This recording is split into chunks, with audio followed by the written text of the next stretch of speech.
Live from RT's main studios here in Moscow, it's Kevin Owen with you this hour. Thanks very much for choosing us wherever you're watching around the world. First then, at 5 p.m, just gone Moscow time, in southern Germany, a small village is welcoming some of the world's most powerful leaders for the G7 summit.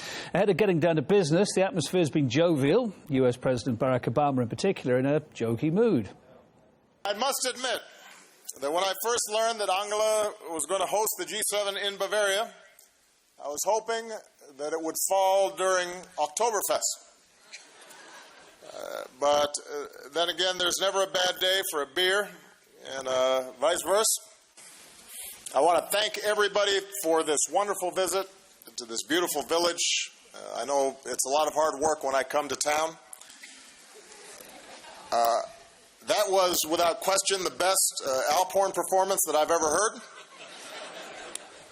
I have to admit that I forgot to bring my lederhosen, but I'm going to see if I can buy some while I'm here.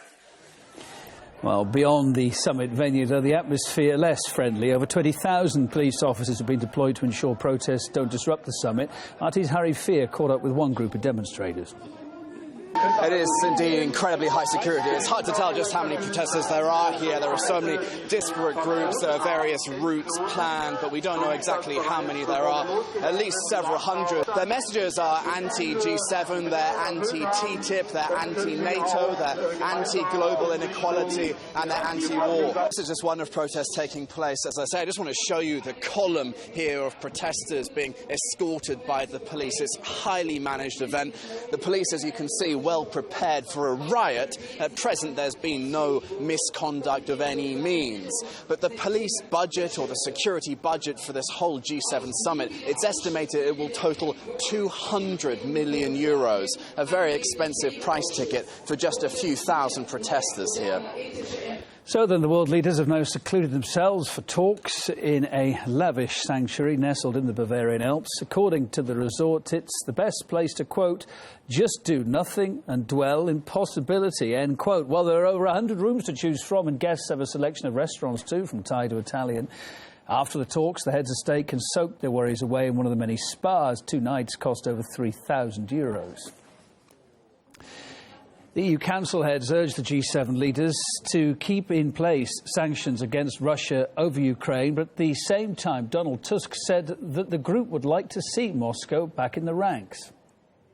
All of us would prefer to have Russia around the G7 table, but our group is not only the political or economic group of interest, but first of all, this is a community of values.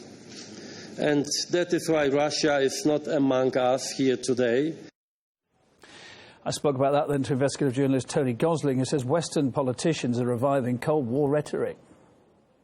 Really take issue with these statements coming out of Tusk, Juncker, and we just heard that one from Cameron about European nations being united against Russia. Look, this is old Cold War talk. It's really driven by the Americans, and it certainly doesn't represent the views of European people or business, which is a bit worrying, isn't it? That you've got all these so-called leaders on a completely different page to most of the 250 million of the public of Europe. So that's one of the things that bothers me most about this, is they do seem to be on another planet. Well, for the latest on the G7 talks and the protests around it, follow RT's correspondents on all our platforms and, of course, our website as well, rt.com.